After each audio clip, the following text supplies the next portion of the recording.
आप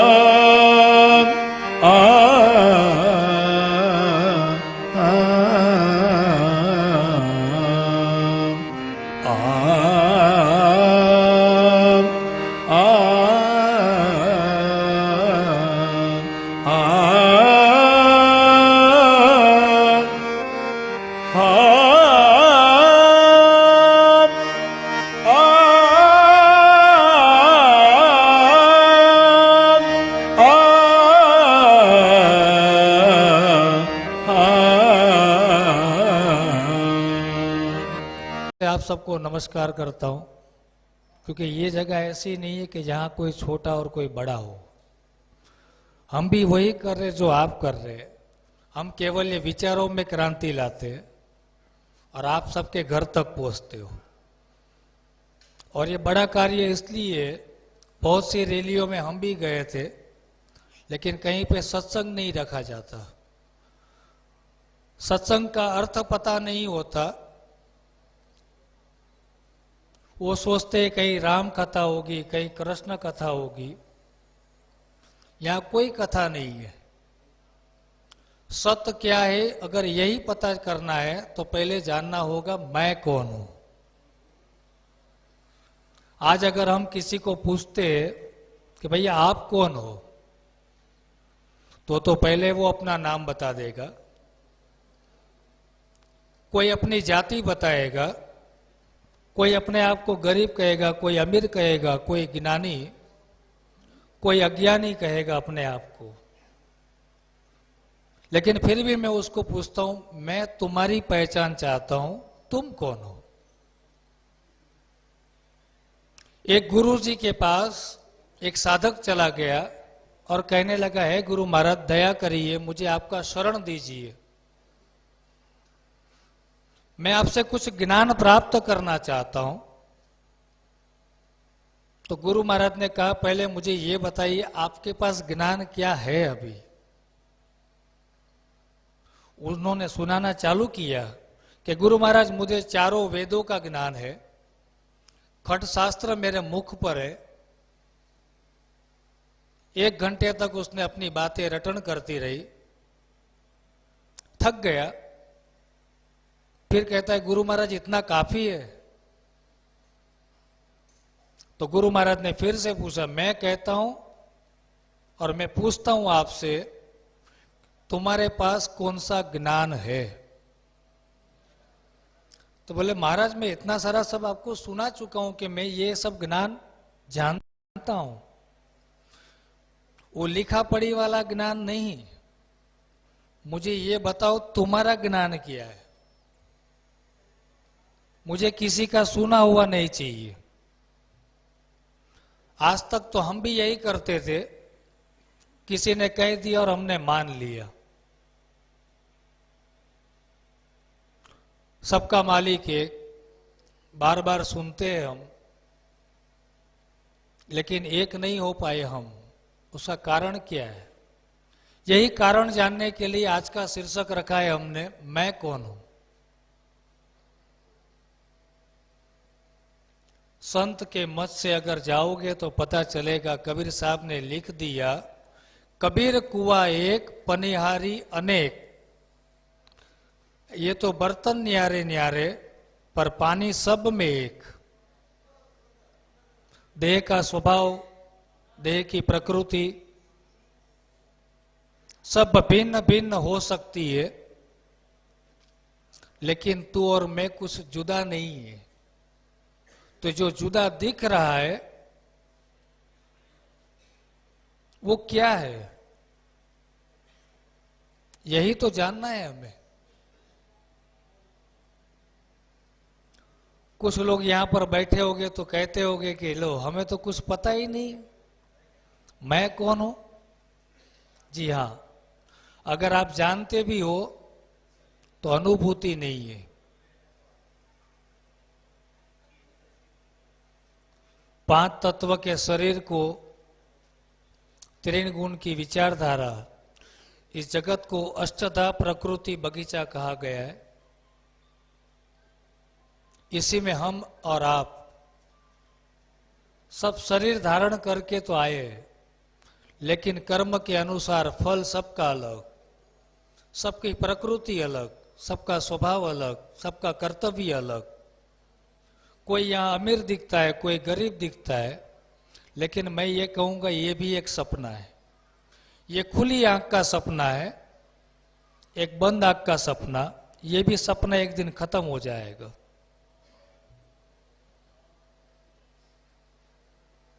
मैं कौन हूं? वेद में गए तो जवाब तो मिल गया, गीता में गया तो भी जवाब मिल गया मुझे, लेकिन विश्वास नहीं आता। क्योंकि जब हम सुनते संतों के मुख से, तब जवाब मैं शुद्ध बुद्ध चैतन्य स्वरूप आत्मा हूं। ये तो कई बार सुना होगा हमने, सुनते तो है, अच्छा भी लगता है, लेकिन जीवन के रंगमंच पे जब हम कदम रखते हैं, तब जो सुना हुआ था और जो दिख रहा है उसमें बड़ा अंतरा होता है। वो अंतर आज मिटाना है। क्यों जानना चाहिए स्वयं को?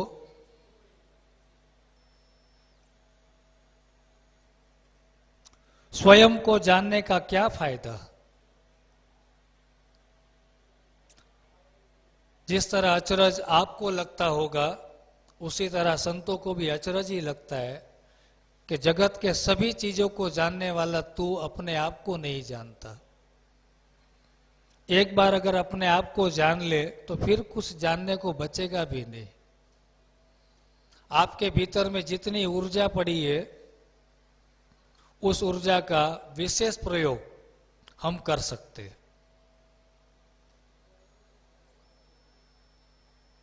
ये संदेश देना केवल ये हमारा काम नहीं है, आप भी दे सकते हो और आपको देना भी होगा।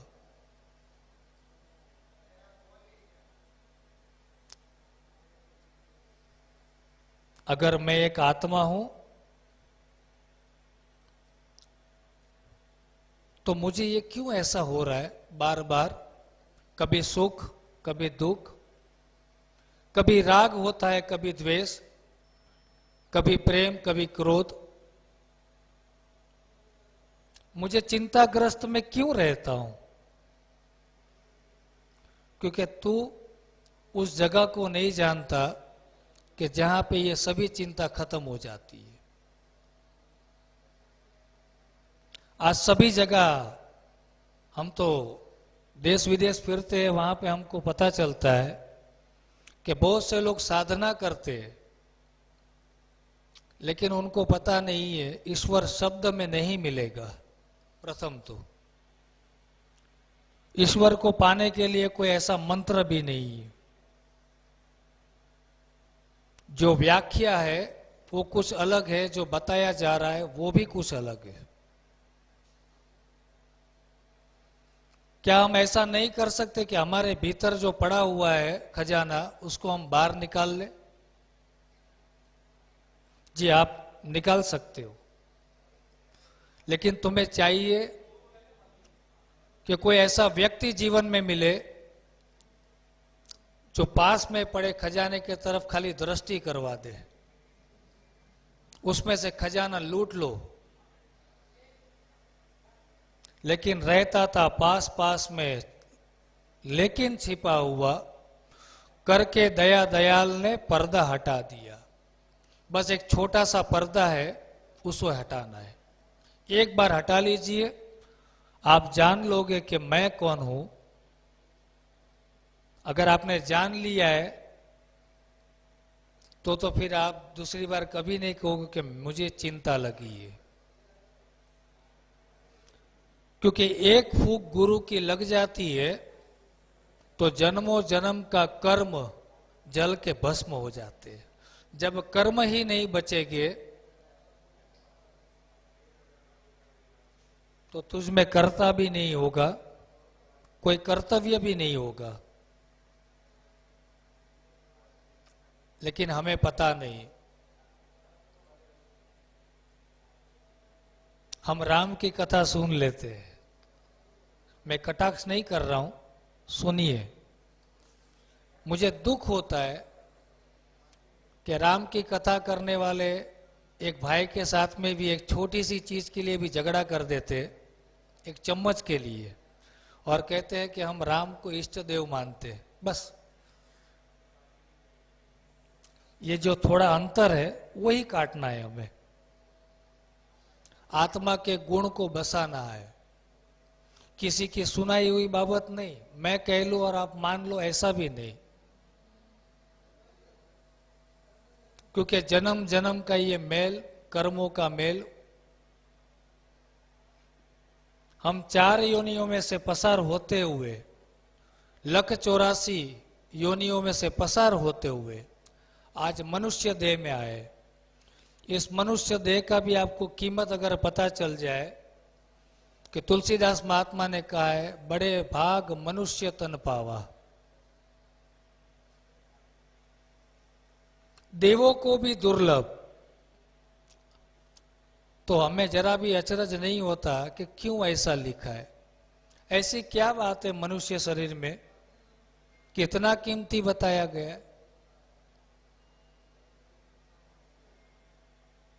कीमत कर लो कि बाकी कोई योनियों में इतनी सिस्टम नहीं है। मन, बुद्धि और चित्त के साथ में सबको नहीं जोड़ा गया है। केवल ये मोक्ष एक इसी मनुष्य योनि में मिलना है, बाकी कहीं नहीं। जगत की बाजार में हमने घूमना चालू किया, अरे केवल ये हमने जन्म लिया तो कहने वाले आगे हम तुम्हारे पिताश्री, हम तुम्हारे माताश्री, काका, मामा, सब प्रकार के व्यवहार खड़े कर दिए गए। जबकि ये तो हमारे शरीर के रिश्ते हैं। इसमें से ऐसा कौन सा चीज है जो निकल जाने के बाद कोई किसी का नहीं होता, उसे जानना है। उसे हमने सतनाम भी कहा है, कोई जी नाम कहता है, कोई आत्मा कहता है, कोई शब्द कहता है, लेकिन वो तेरे भीतर है, वो कहीं बाहर नहीं पड़ा। उसको जान ले। अब ये कहना बड़ा आसान है, जान लो, लेकिन जब बाहरी जगत में हम घूमते और थोड़ी देर भी अगर कोई बैठना चाहे, भीतर में जाना भी चाहे, तो जा नहीं पाता। क्यों? क्योंकि उसके मानस पट पर इतने कर्मों के चित्र दिखाई देते हैं कि भीतर में कुछ न दिखाई देता और एक दूसरी दुनिया में चले जाता है, जिसको कहते हैं हम ख्वाबों की दुनिया। वो वर्तमान में जी ही नहीं सकता। वर्तमान में तो वही जी सकता है जो आत्मा को पा गया। जिसने सच्चे गुरु की शरण ली है, तो गुरु पहला कर्तव्य यही कराता है कि तन, मन, वचन, वाणी और कर्मों से किसी का भी जी नहीं दुखाना। क्योंकि सभी के अंदर एक आत्मा पड़ा है। अगर तूने जाने अनजाने में भी अगर किसी को ठेस पहुंचा दी तो उसकी सजा तो मिलेगी। भक्ति करना, फूलहार करना, उपवास रखना, ये भक्ति नहीं है। भक्ति ये होती है कि एक आत्मा के तरफ किसी जीव का कल्याण करना। हमने आज तक यही किया है। अपना भला करने के लिए औरों कितनों का नुकसान करवाओगे। आखिर में तुम भी कुछ नहीं पाओगे, हाथ खाली के खाली ही रह जाएगी। तो आज जो इस सभा के अंदर सोनू भाई का भाव हुआ कि बापा जीव का कल्याण कैसे हो, तो मैंने कहा केवल ये अपने आप को जान लो, बस जीव का कल्याण हो गया। तुम्हें राम को नहीं जानना, नहीं कृष्ण को जानना है, क्योंकि वहां सबका मालिक एक नहीं होगा। अगर मैं किसी को जय श्री कृष्ण कहूंगा, वो कहेगा जय राम जी की, तो भी हमारे साथ में काम धंधा नहीं करता, वो कहता है कि हमारा वाला नहीं है। अगर हम किसी को स्वामीनारायण कहेंगे तो वो कुछ और निकालेगा, तो भी हमारी एक दूसरे से मेल नहीं खाएगी। इसलिए हमने एक शब्द दिया है, जय भगवान, कि जिसका जो भगवान हो उसकी जय। क्योंकि वो तो सब गए, मुझे तो हाल में कैसा चलना है। राम भी वशिष्ठ के पास गए, कृष्ण दुर्वासा के पास गए। ये सभी महापुरुष जितने अवतार हो चुके, उन्होंने कभी कोई उपवास नहीं किया, ना किसी तस्वीर को घर में लेके आए, ना किसी मूर्ति को। लेकिन जिसको देखा, कि जिसको देखते हुए पता चल गया कि मेरे में से 3 गुण की विचारधारा, मेरी जीव दशा चली जाती है, मैं अपने आप को भूल जाता हूं, ये व्यक्ति कुछ और तो है। मैं एक उदाहरण देता हूं। एक गाय लेके आया मैं, जिस गाय के दूध से मेरे बच्चे बड़े हुए। कुछ समय के बाद वो गाय चल बसी। अब उस गाय का फोटो लेके मैं दीवार पे लगाऊंगा तो गाय पूजनीय है, गाय पूजनीय है, गाय को हम मां कहते हैं। लेकिन इस फोटो में से हमें दूध नहीं मिलेगा। पूजनीय है। उसी तरह जितने भी ग्रंथ लिखे, वेद लिखे, शास्त्र लिखे, ये सब गलत नहीं हो सकते, लेकिन उसको समझना कठिन है। जिसको जैसा दिखाई दिया, जिसको जो समझा गया, वो वैसा बोलते गए। नहीं तो अगर गीता उठा के एक बार पढ़ लिया होता तो एक ही श्लोक के अंदर पता चल जाता कि हे अर्जुन, मैं देव दानव मानव भूत पिशाच 18 भार वनस्पति कण कण में मैं ही रहता हूं। तो अभी आप में वो नहीं रहता, प्रश्न भी तो ये होना चाहिए। तो अर्जुन ने पूछा, प्रभु आप मुझ में भी रहते हो? तो कहता है हाँ, अहम वैश्वानरो भूतवा प्राण नाम देह आश्रयते। वैश्वानर का अग्नि, जिसको हम प्राण वायु भी कहते हैं, ब्रह्म अग्नि कहते हैं, वो मैं ही हूं। मैं तुझसे जुदा नहीं हूं। तो मैं कौन हूं? भगवान। तुझ में और मुझ में कोई अंतर नहीं, एक ही परमात्मा के ये सब अंश है। सबके रंग रूप घाट अलग हो सकते हैं, लेकिन चैतन्य तो एक ही होगा। अगर उस चैतन्य को पाना है तो 5 तत्व के शरीर के अंदर ही पा सकते हो, बाहर कहीं नहीं मिलेगा। ना किसी धर्म गुरु के पास है, ना वो आपको हाथ में दे सकता है कि ये लेके जाओ, ये भगवान है। नहीं, वो क्रांति आपको ही लानी होगी। और वो विश्वास भी जगाना पड़ेगा कि अगर राम कृष्ण ये सब अवतारी पुरुष हो गए और उसके भीतर में भी उन्होंने ये प्रकट कर लिया हो, तो हम क्यों नहीं?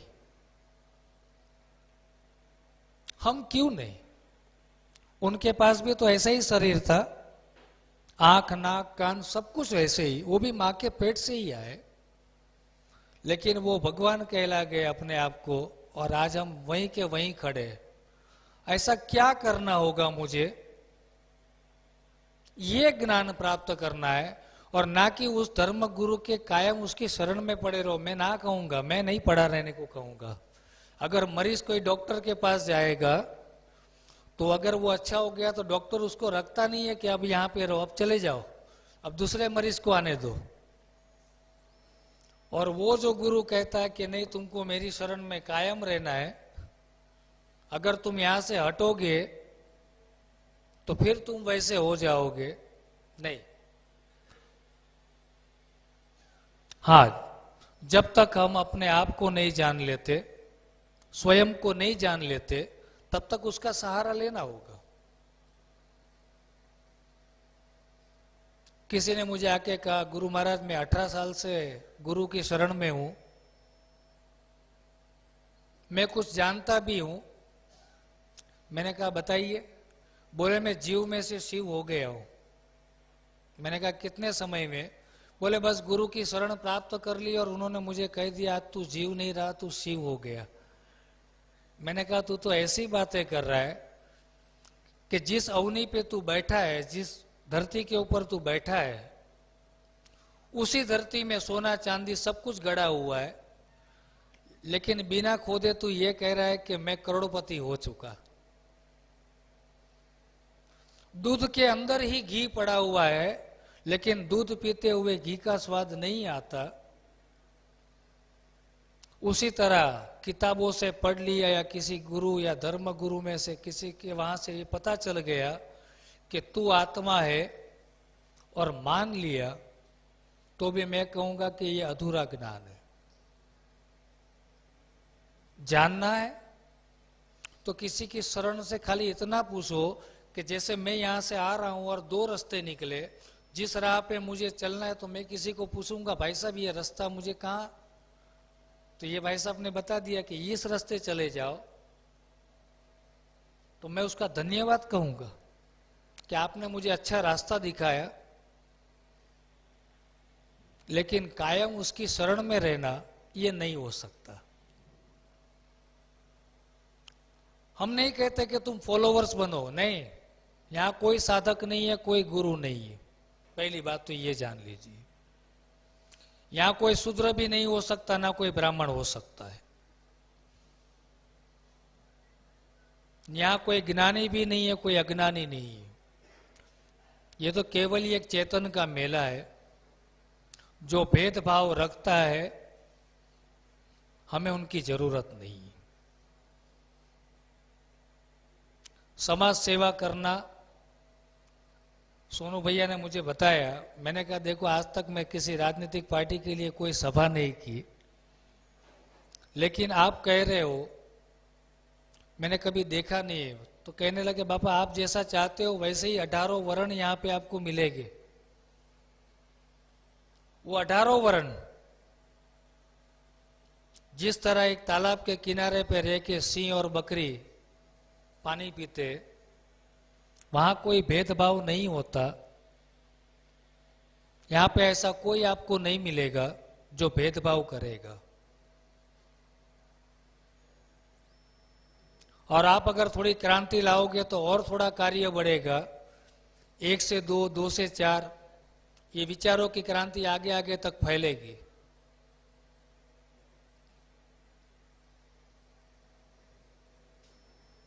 पता चल गया कि मैं आत्मा हूं, क्या हूं इसका जवाब, लेकिन पता चला है, पहचाना तो नहीं है। ये तो हमको पहले भी पता था, लेकिन वेद कहत नेति नेति, वेद में भी लिखा है अहम प्रज्ञा नाम ब्रह्म तत्वमसि, लिखा है। सभी एक ही तरफ संकेत करते हैं, लेकिन बोलने से सुनने से हम आत्मा नहीं हो जाते। हम सुनते हैं तब तक तो अच्छा लगता है, लेकिन जब जीवन का रंगमंच पे इतनी कठिनाइयों में हम अपना घर का गुजारा करते, अपने व्यवहारिक कार्य करते, उसके अंदर से थोड़ा समय निकाल लिया, अगर वो समय भी गलत जगह पे हमने बो दिया तो फसल नहीं उगेगी। हमें कहीं बाहर जाके नहीं बोना है। वो जितना भी समय पड़ा है अर्जुन, इस तीनों लोक में सभी मुझे प्रसन्न करने के लिए भिन्न भिन्न प्रकार के यज्ञ करते हैं। उस सभी यज्ञ में ज्ञान यज्ञ सबसे बड़ा है कि प्रभु ऐसा क्या है उस ज्ञान यज्ञ में, तो वहां कौड़ी का खर्च नहीं है, वो कोई भी कर सकता है, कोई भी। और फायदा उसका कोई छेड़ा नहीं है, वो अनंत है, उसका लाभ अनंत है। मैं आज इसलिए कह रहा हूं मैं कौन हूं, इसका कारण अगर मैं किसी को पूछूंगा तो हमारे एक भाई साहब थे, भाई ने एक नाम दिया था, वो कहने लगे ये तो हिंदू लोगों का प्रोग्राम है। मैंने कहा यहाँ ऐसा कुछ नहीं है। जहां से हिंदू आए वहीं से मुसलमान, जहां से पारसी वहीं से यहूदी, वहीं से किरस्तान। उस सिस्टम से कुछ फर्क नहीं था। अगर हम हिंदू होते तो वहीं से स्टैंप लगा के भेजना चाहिए था, अगर हम मुसलमान होते तो वहीं से स्टैंप लगा के भेज देते। ये अलग अलग हमने किया है अपने फायदे के लिए।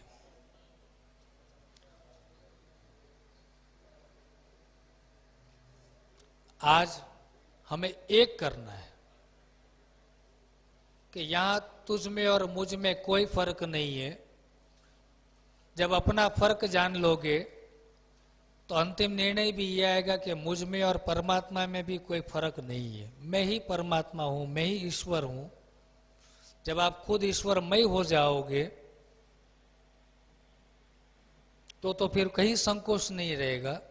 आप व्यापक हो जाओगे। आप जिससे मिलोगे आप उसमें चले जाओगे। कोई आपके पास आया तो वो आप में खो जाएगा। यही तो ज्ञान है। कितनी उम्र हमारे पास बची। हमने तो देखा स्मशान के पास कोई चला गया, कोई जावे, कोई लाइन में खड़ा है, कोई गठरी बांध खड़ा अकेला, सब चला चली का खेला, संग चले ना एक अधेला। आठाना भी साथ में नहीं चलता साहब। आज हम कबीर महात्मा को याद करते हैं, भगवान श्री राम को याद करते हैं, कृष्ण भगवान को याद करते हैं, उन सभी को याद करते हैं। क्यों? क्या हमारा कोई संबंध है? शरीर से तो हम जुड़े हुए नहीं है। वो यूपी में जन्म लिए, हम गुजरात में, चलो फिर भी हम मानते। क्यों? वहां क्यों हमें अंतरा नहीं दिखता? हो हम एक लगते हैं, हम उसे भगवान मान लेते हैं क्योंकि वो आत्मा हो गए, आत्मा से परमात्मा हो गए।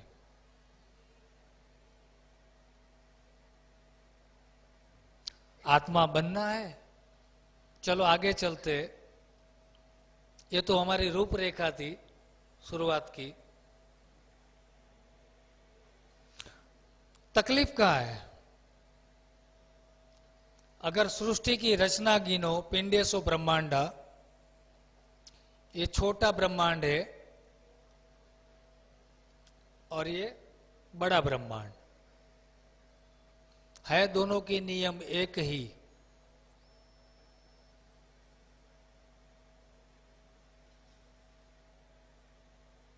रचना अलग नहीं हो सकती।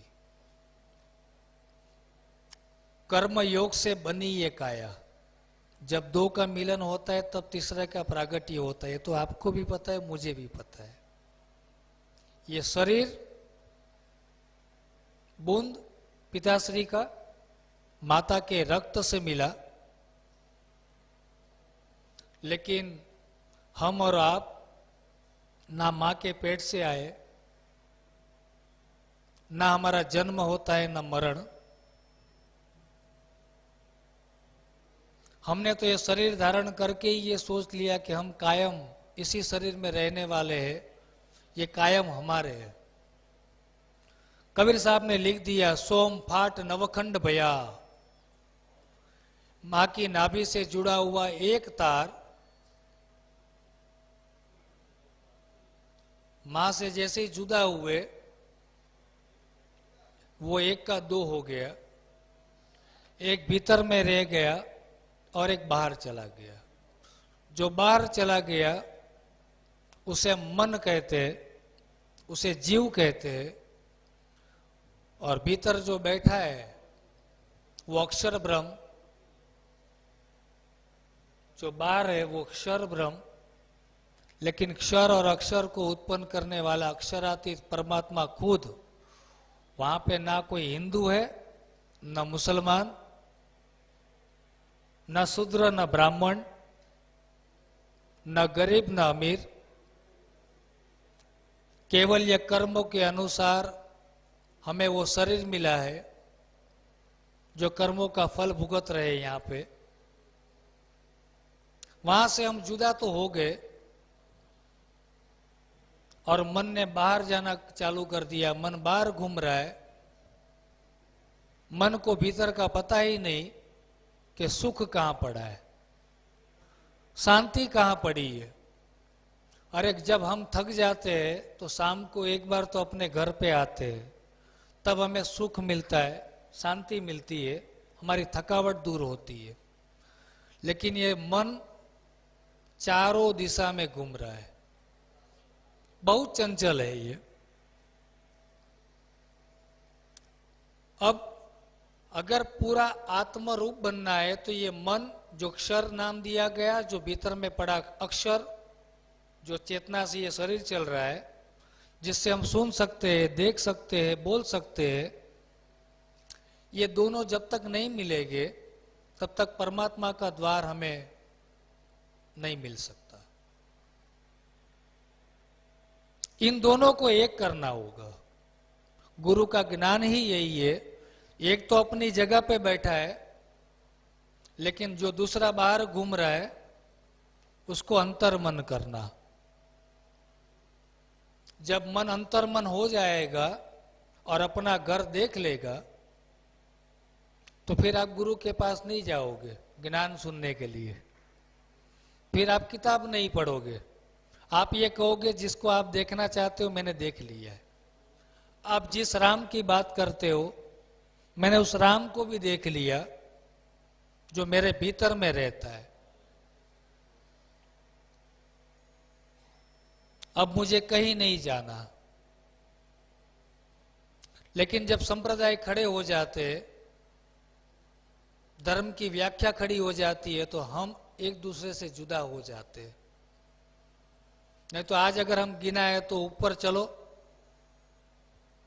यहीं पर इतने धर्म बैठे हुए, धर्म को अनुसरने वाले बहुत सारे ऐसे। कोई कहता है स्वामीनारायण वाले, तो मैंने उनको कहा भाई साहब ऐसा कभी न कहना, हम इसके फॉलोवर्स हैं। क्योंकि उन्होंने भी एक वाक्य दिया है, वो कोई समझ नहीं पाया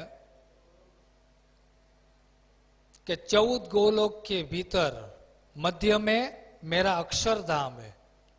स्वामीनारायण भगवान ने कहा है अगर कोई मिलना चाहे तो वहां आके मुझे मिल सकता है। तो वो परमात्मा की खोज, गो नाम इंद्रिय, 5 कर्म इंद्रिय, 5 ज्ञान इंद्रिय, 4 अंतःकरण, और ये श्वास उश्वास के मध्य में, सब श्वासन के श्वास में जो खोजे तो मिल जाऊं मैं तुझे पल भर की तलाश में। अब मन को भीतर कैसे ले जाना है, वही ज्ञान गुरु से लेना है, ना कि आपको पूरा जीवन वहीं पे समर्पित करना है। बस मुझे आप बता दो अंदर कैसे जाना है।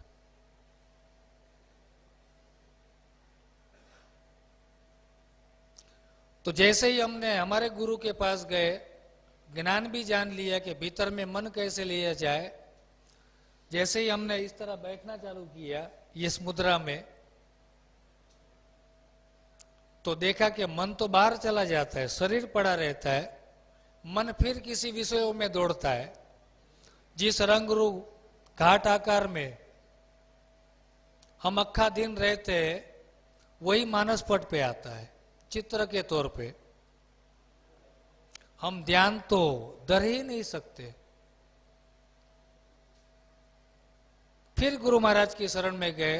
मैंने कहा आपने तो बता दिया ऐसा कर लो तो आप भीतर में चले जाओगे, लेकिन जैसे ही मैं भीतर में जाता हूं तो मैं अपने मन की स्थिति को देखने लग गया और मुझे पता चला कि मैं भीतर में नहीं जाता हूं।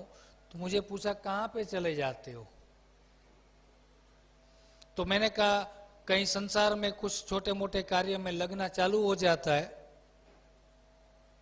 तो कहने लगे चलो तुम्हें इतना तो पता चला कि तुम्हारे भीतर में कोई और भी है जो तुम्हें कहीं और ले जाता है, तुम्हें कोई और दौड़ाता तो है। मन भी खराब चीज नहीं है। मैंने कहा उसको क्षर ब्रह्म, ईश्वर का ही एक हिस्सा है, खराब चीज नहीं है। क्योंकि मन एवं मनुष्याणाम कारणे बंध मोक्षयते। अगर बंधन करता कोई है तो भी मन, और मोक्ष करता है तो वो भी मन।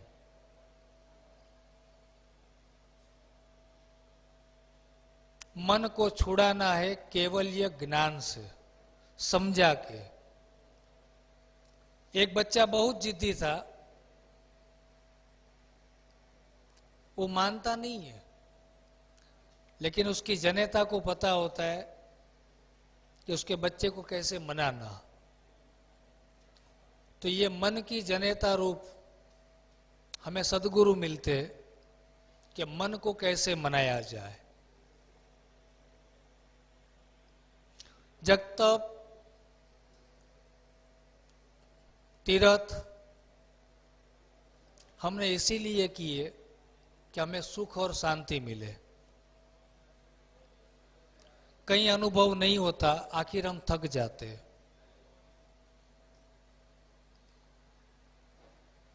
मैंने ऐसी बातें करना चालू किया तो किसी ने प्रश्न भी कर लिया बीच में कि आप तो आसानी से कह सकते हो, लेकिन ये हो नहीं पाएगा। मैंने कहा क्यों? बोले संसार के भवसागर में इतने तरंगे उड़ती है, एक बंद करूं तो दूसरा द्वार खुल जाता है। मन के अंदर इतनी तरंगे उठती है कि अब तो डर लगने लगा है कहीं डूब ना जाओ। मैंने कहा तरंगे तो केवल ये ऊपर होती है, थोड़ा नीचे उतरोगे ना फिर वहां तरंग नहीं होगी। बोले प्रभु क्या करें हम, किस तरह भीतर में जाए? मैंने कहा जब हम सोचते हैं कि कुछ नहीं सोचना है, तभी हम सोचना चालू कर देते हैं। इसलिए गुरु ने नाम का आधार दिया, जिसको हम सतनाम कहते हैं। बहुत से लोगों को प्रश्न होगा कि अगर आप ये कहते हो कि वो कोई शब्द नहीं है, कोई मंत्र नहीं है, तो ये नाम क्या होता है? हम नाम साथ में लेके आए थे, किसी ने हमको दिया नहीं है, कोई हमको दे भी नहीं सकता।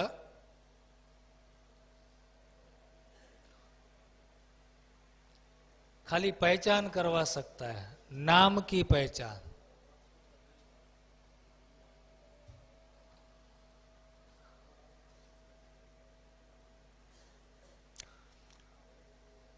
दास सत्तार करके एक पीर हो गए,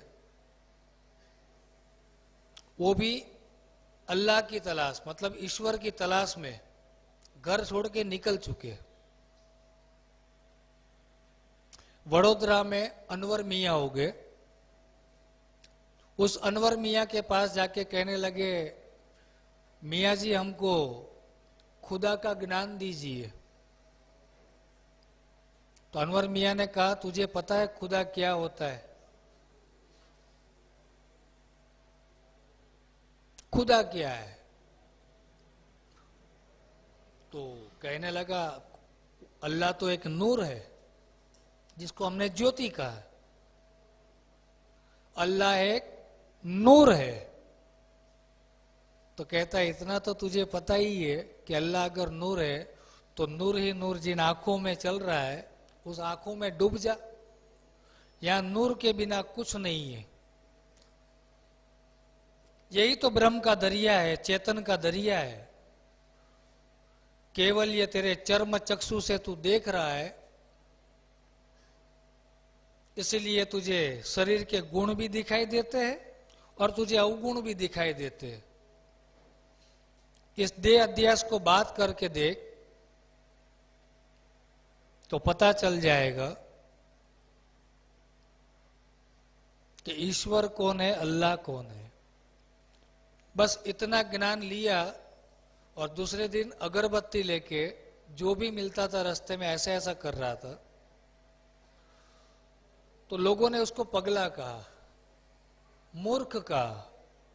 बोले ये तो मूर्ख इंसान है, सबको अगरबत्ती दिखा के ऐसा कर रहा है। उसने कह दिया मैं पागल हूं या आप ये मुझे पता नहीं। अगर आप ज्ञानी हो तो जरा मुझे ये बताओ कि अगर मैं तुझको भज रहा हूं तो मैं तुझे नहीं भज रहा हूं, मैं अपने आप को भज रहा हूं। यहां पे कोई और है ही नहीं। लेकिन तुझे दो दिखाई दे रहा है, मुझे एक दिखाई दे रहा है। यही द्वैत और अद्वैत की तरफ चलने का रास्ता है। जब तक हम स्वयं की खोज नहीं करेंगे,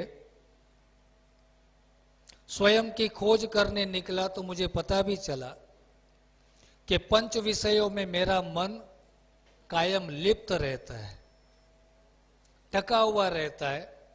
इससे मुझे बाहर निकलने का कोई मौका नहीं मिलता। यहां पर आपका शरीर पड़ा हुआ है,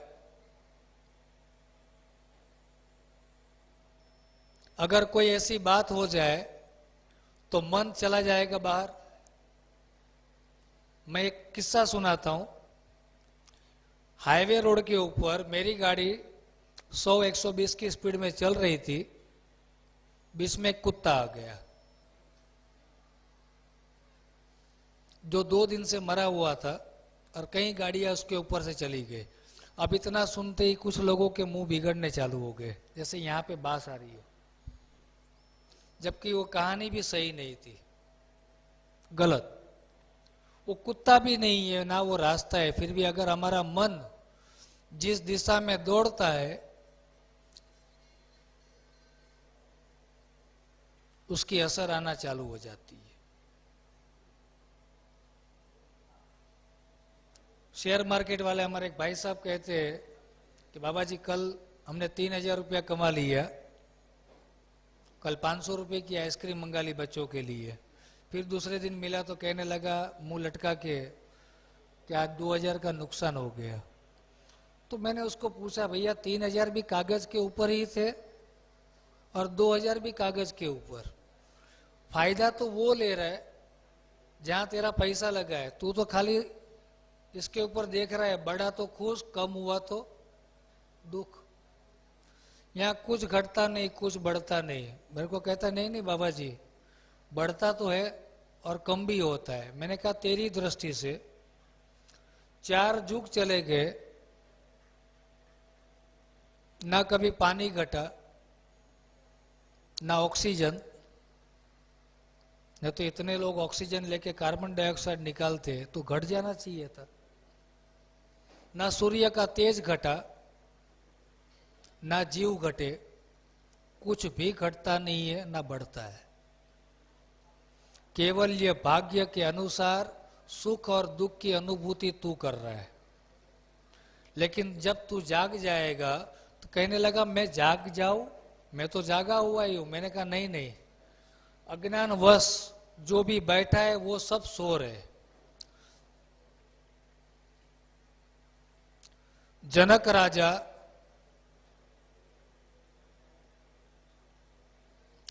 सपने में एक दृश्य देखा, शरीर जर्जरित हो चुका है, हाथ पैर चले नहीं, पूरी हिम्मत टूट चुकी है उसकी,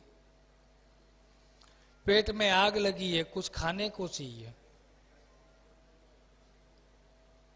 कहीं से एक दाना नहीं मिलता। कई मंदिर के बाहर कुछ लोगों को, गरीबों को बांट रहे थे। जब तक वो वहां पहुंचे खाना भी खत्म हो चुका। पैर पकड़ के कहने लगा आप दया करिए, मुझे थोड़ा दीजिए, नहीं तो मैं मर जाऊंगा। उसने वो तपेले से पूरा खींच के जो जला हुआ था, जैसे ही हाथ यहां तक पहुंचे, कुत्ता उठा के लेके गया और आंख खुल गई। जैसे ही आंख खुली तो वहां 4 लोग खड़े थे। प्रभु, कोई बादाम, पिस्ता, दूध सब लेके खड़े थे। तब ये सोचने पे मजबूर हो गए कि अभी जहां पे मैं था वो सत्य है या ये सत्य है। सपना ये है या वो? एक प्रश्न का जवाब लेने के लिए सभी विद्वानों को बुलाया गया,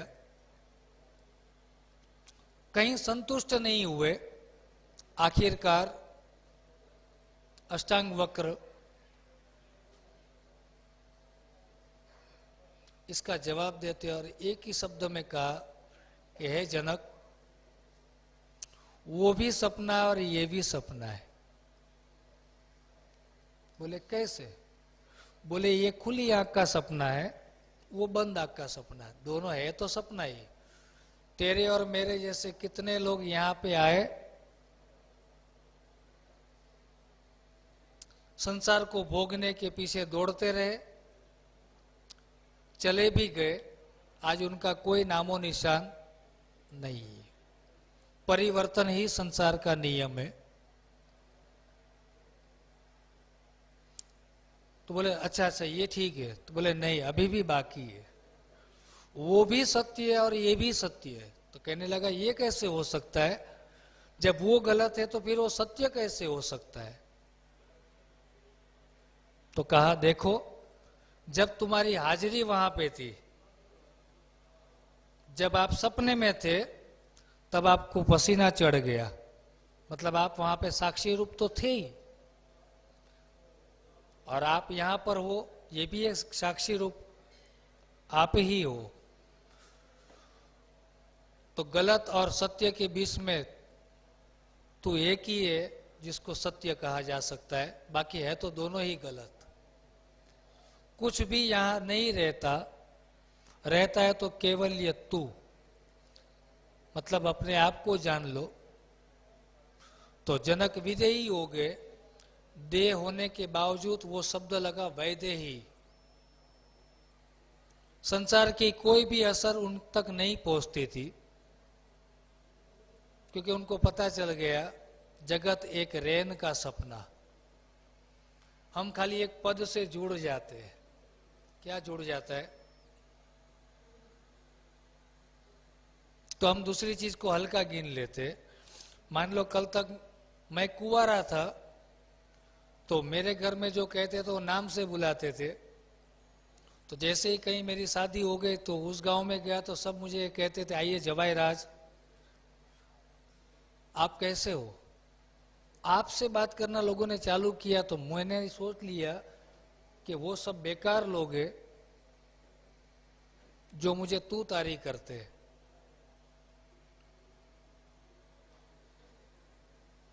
यहां कोई छोटा नहीं, कोई बड़ा नहीं, केवल ये एक आकार लिया है हमने।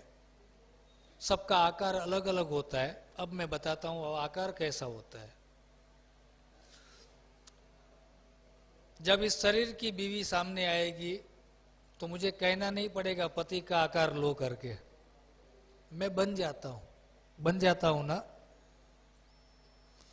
मामा आया तो मैं भांजा बन जाता हूं, बाप आया तो बेटा बन जाता हूं, नौकर आया तो सेठ बन जाता हूं, मैं बन जाता हूं। तो मुझे भगत नहीं बनना, वो तो भगवान सामने आएगा तो मैं भक्त बन भी जाऊंगा, और जब भक्त सामने आएगा तो मैं भगवान बन जाऊंगा। मान लो अगर राम को सबरी ना मिलती तो भगवान कौन कहता? कौन कहता? राम को अगर हनुमान न मिलते तो राम को भगवान ये उपाधि कौन देता? तो भक्त का भी इतना ही महिमा है जितना ईश्वर का। यहां कोई कम नहीं है। ठीक है, हमें जो आकार मिला है, मान लो अमिताभ बच्चन कूली पिक्चर में कूली कूली का रोल करता है, तो घर पे आके कूली कूली नहीं करता। उसको पता है कि वो तो थोड़ी देर के लिए मैं कूली बना था, थोड़ी देर के लिए। उसी तरह संत महात्मा भी स्वयं को जानने के बाद, मैं कौन हूं ये जानने के बाद, इस जगत में केवल ये आकार लेता है। जिसके सामने जाता है थोड़ी देर बन जाता है, बाकी उसे तो पता ही है मैं कौन हूं। तब उसको ना सुख ना दुख, कोई छू ही नहीं सकता उसको न राग होगा न द्वेष होगा, होगा तो केवल एक ही, दया, दया और दया। दया इसलिए क्योंकि भवसागर में कभी कभी मैं भी डूबने वाला था, किसी ने मुझे हाथ पकड़ के बाहर निकाला, अब मैं किसी का हाथ पकड़ के बाहर निकलना चाहता हूं। मैं भी कभी डूब रहा था। वो हमारे मोदी साहब कहते हैं ना, कभी मैं चाय बेचा करता था। तो चलो एक शब्द उनके मुंह से निकला तो आज चाय वाले गर्व तो ले सकते कि हमारे वाले कोई वहां तक तो पहुंचे। लेकिन मैं कहता हूं कि सभी लोग वहां पहुंचो, सबके लिए छूट है। लेकिन जो जैसा कर्म करेगा, जितना पुरुषार्थ करेगा, जो नीति से चलेगा, वो उस पद को प्राप्त कर ही लेगा। कोई रोक नहीं सकता, बस आपको चलना है। स्वयं को जानने के लिए भी ये कथा है स्वार्थ की, स्व का अर्थ निकालने का, नीच का अर्थ मैं कौन हूं ये अर्थ जानना है, स्वार्थ। ये कथा है पुरुषार्थ और बाद में परमार्थ। तो हिम्मत तो हम दे सकते हैं, लेकिन चलना तो आपको ही होगा। लेकिन एक ही है कि हम जान के या अनजाने में भी किसी का अहित नहीं करेंगे। सबका साथ, सबका विकास। अरे मैं तो कहता हूं जब सबका साथ मिलेगा तो आपका भी तो विकास है ना। सबका साथ चाहिए तो सबके हृदय में जगह भी तो बनानी पड़ेगी, और जब जगह बनानी पड़ी हो तब शरीर से, तन से, मन से और धन से उनकी सेवा भी तो करनी पड़ेगी।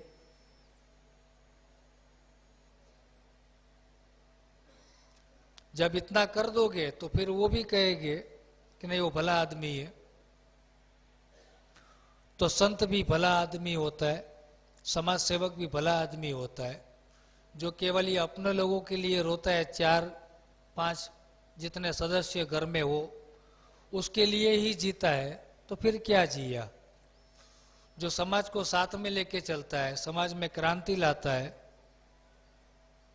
उसी का एक नाम रह जाता है। फिर वापस पूछा, गुरु महाराज आपने तो कह दिया, लेकिन पंच विषयों से किस तरह हटा जाए इस मन को।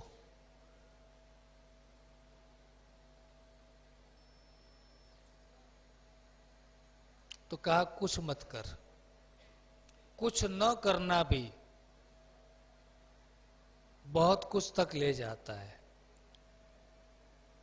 आध्यात्मिक में योग शून्य तक ले जाता है।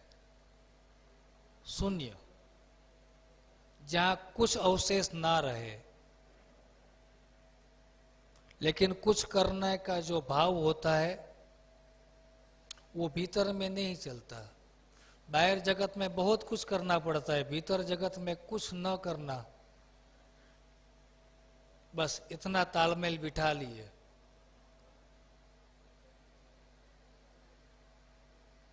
पंच विषयों से उठ जाना है, थोड़ा अपने आप को ऊंचा उठा लेना है। कायम संतों के समागम में रहना। थोड़ा कठिन विषय इसलिए क्योंकि आज तक हमने सबकी कथा सुनी है, खुद की कथा सुनना भी एक कठिन विषय होता है। आध्यात्मिक ज्यादा जोर नहीं लगता, क्योंकि हमारे मन को मनोरंजन चाहिए। मनोरंजन, मन को अच्छा लगे वैसा कुछ दिखाई दिए तो फिर वो यहाँ पर आप इतना नहीं, वो 5000 आदमी भी आएंगे तो हल्ला बोल होगा, आप समझ रहे हो ना। लेकिन जब मनोमंथन का विषय होता है तो वहां पे कुछ ही लोग होते हैं। इसलिए मैंने शुरुआत में कहा हंस आत्मा। आत्मा तो है, क्योंकि आध्यात्मिक की सभा में 4 तरह के पुरुष आते हैं, 4 विभाग है। एक होता है कागव्रती, कौवा झाड़ के ऊपर बैठ के अक्खा दिन ऐसे ऐसे धार निकालते रहता है, अपनी चोंच घिसते रहता है। That is called I am something, मैं कुछ हूं। वो कहीं जाएगा तो अंदर अंदर बैठ के बातें कर लेते, एक दूसरे को कार्ड पास करते हैं कि मैं एलआईसी का काम करता हूं, मैं फलाना करता हूं, आप आइए मेरी दुकान पे। समझ रहे हो? दूसरा होता है बगव्रती, बगुला, जो दिखता तो भगत की तरह है, एक टांग पे खड़ा है पानी के अंदर, लेकिन उसका लक्ष्य ईश्वर नहीं होता। वो मछलियां पकड़ने के लिए खड़ा है। पानी की तरंग में जैसे ही पता चलता है कि कुछ पास हो रहा है तो फिर वो सीधा पकड़ लेता है। तीसरा होता है हंस, जो कुछ देखता है कि नित्य और अनित्य के बीच में विवेक करने का आज एक मौका मिला है, सार और असार, सत्य और असत्य, धर्म की व्याख्या जानने का एक मौका मिला है, वो क्या कह रहे हैं कि मुझ में और राम में कोई अंतर नहीं है, मुझ में और भगवान बुद्ध में कोई अंतर नहीं है। तो उसकी आंख में एक चमक तो आनी चाहिए, लेकिन शब्द में ध्यान नहीं होगा तो चमक नहीं आती। तो अंदर प्रश्न भी होता है कि अगर वो और मुझ में कुछ फर्क नहीं है तो जो फर्क है वो दिखाई क्यों देता है? बस कुछ नहीं, उन्होंने अपने आप को प्राप्त कर लिया भीतर में। अगर हम देखते हैं तो महावीर स्वामी भी ऐसे ही बैठे, बुद्ध भगवान को भी ऐसे ही आपने देखा होगा, हनुमान जी की मूर्ति में भी आपने ऐसे ही एक आकार देखा होगा। शिव क्या है, भगवान शंकर जी को भी आपने इसी तरह बैठे हुए देखा होगा। हमें यह प्रश्न नहीं उठता कि ये सब कर क्या रहे, लेकिन शिव पुराण में माता पार्वती पूछती है शंकर से, कहे उमैया सुनो देवाती, कौन मंत्र कल्याणकारी।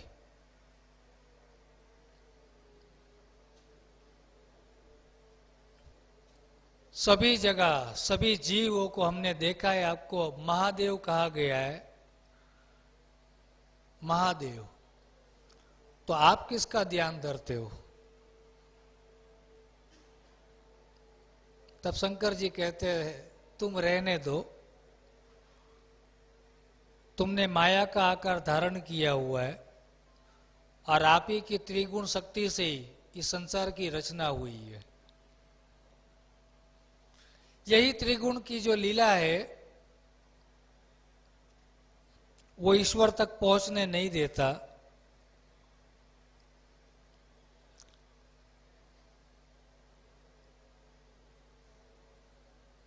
अगर आपको कुछ जानना भी है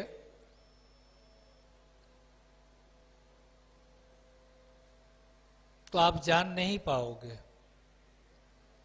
क्योंकि आप तीन गुणों में व्यस्त रहते हो। कहे उमैया सुनो देवाती, फिर भी उसने कह दिया कि मैं निज को ध्यान धरता हूं। किसका? निज, स्वयं का ध्यान धरता हूं मैं। मेरे ध्यान में ना कोई रंग है, ना रूप, ना कोई घाट है, ना आकार, ना कोई शब्द है, ना कोई मंत्र। मैं निज का ध्यान धरता हूं। लेकिन भगवान आप तो आकार वाले दिखाई देते हो, तो वो निराकार, हाँ वही तो मैं हूं, वही मैं हूं। मैं अपने अस्तित्व को ढूंढ रहा हूं, मैं कौन हूं। वो भी यही ध्यान लगा रहे थे भीतर में, और उन्होंने अपने आप को प्राप्त कर लिया। बुद्ध भगवान ने प्राप्त कर लिया, लेकिन बाहिर जगत में नहीं। भीतर में पा लिया। बहुत चले बुद्ध भगवान भी।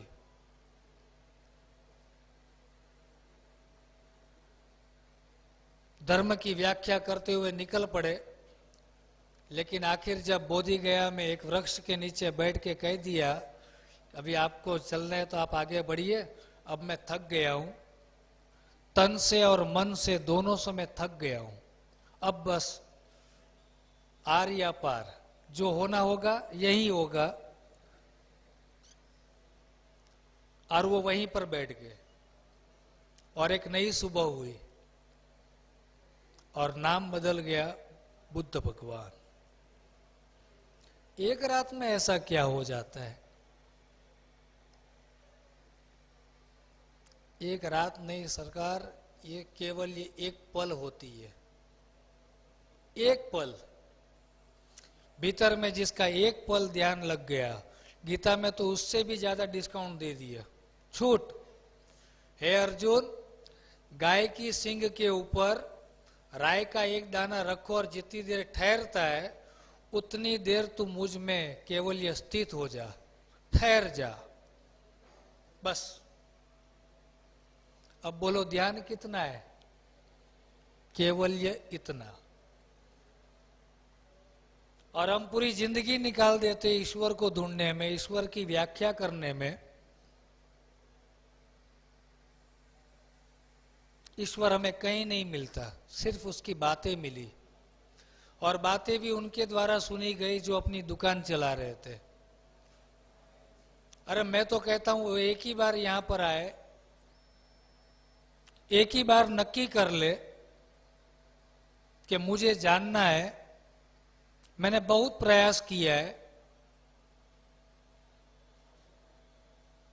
बहुत प्रयास किया है, लेकिन मैं ईश्वर को खोज नहीं पा रहा हूं, ईश्वर की सत्ता को मैं पा नहीं सकता। ऐसी मुझ में क्या कमी है कि मुझे दर्शन नहीं हो पा रहे, या मैं उनको सुन नहीं पा रहा हूं, उनके दिव्य संदेश को मैं ग्रहण नहीं कर पा रहा हूं। तब तो वो जो गुरु बैठा है वो समझ जाएगा कि ये बुद्ध की अवस्था आ गई। तन से भी थक गया दौड़ दौड़ के, अब मन भी थक गया। बस जो मन, जिसका मन थक जाता है वही ईश्वर को प्राप्त कर सकता है। लेकिन जिसका मन केवल ये भोग भोगने के लिए दौड़ता है, ये कर लूं, वो कर लूं, ये हो जाएगा, वो हो जाएगा, उसने ऐसा किया, वो ऐसा है, वो अच्छा है, वो बुरा है, तो सोता है तो फिर सपने में भी वही आता है। वो कोई प्राप्ति नहीं कर सकता। अगर वो भीतर में जाना भी चाहे तो राय का एक दाना ठहरता उतनी क्षण, तो राय का दाना कभी ठहरता नहीं है गाय की सींग के ऊपर। बस इतना ही पल ईश्वर में आपको लीन होना है, और वो अगर पल आ गई फिर ध्यान नहीं करना होता है। ध्यान वो आपको उस जगह ले जाएगा, वहां से आपको भीतर का सदगुरु उठा लेता है और कहता है चल मैं तुझे 21 ब्रह्मांडों के पार उस सतलोक में ले जाता हूं जहां ईश्वर रहता है। कुछ करना होता है तो वहां पे 5 तत्व का ये शरीर की जरूर पड़ती है, लेकिन ईश्वर की खोज में ना 5 तत्व के शरीर की जरूर है, ना आपके विचारधारा की। कुछ नहीं करना। कोई हमें कहता है कि 20 साल से हम देख रहे, हमारे वो बच्चे यहाँ पे आए हुए 20 साल का हो गया, उसको ये नहीं पता है कैसे यज्ञ में बैठा जाता है, लेकिन घर पे एक पोस्टमैन भी आता है तो उसको पैर छू के ये कहता है कि पानी पियोगे। तब वो दूसरी माता अपने बच्चे को कहती है देखो वो मूर्ख, गैस वाले को भी चाय के लिए पूछ रहा है, दीवाला निकालेगा। फिर एक बार उसे ले गया, हम कहीं पे पूजा पाठ चल रहा था, वहां गए तो पंडित जी ने कहा बच्चा पैर पड़ो, तो मेरे सामने देख के कहता, पापा कैसे पैर पड़ते?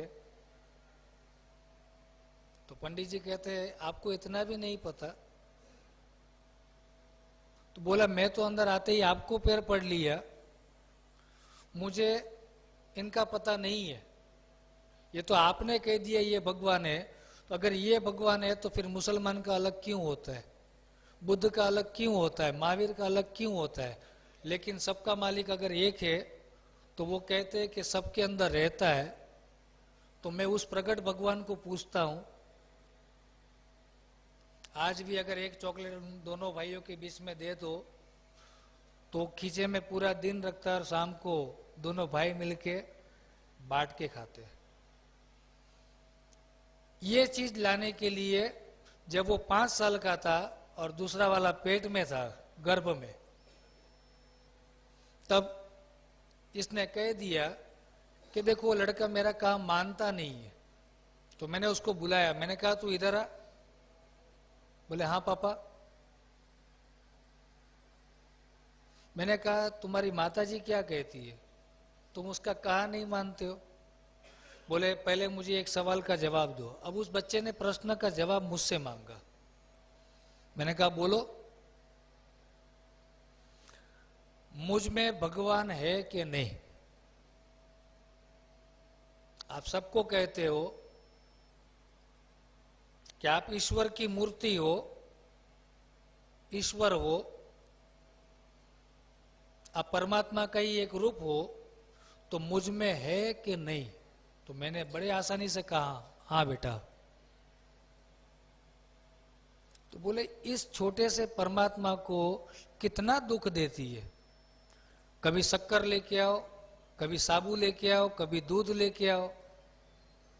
तब मैंने दांत निकाला, फिर मैंने उसको बिठाया, मैंने कहा देख बेटा, तेरे में एक परमात्मा है, तेरे मम्मी में भी तो होगा ना? तो बोले हाँ।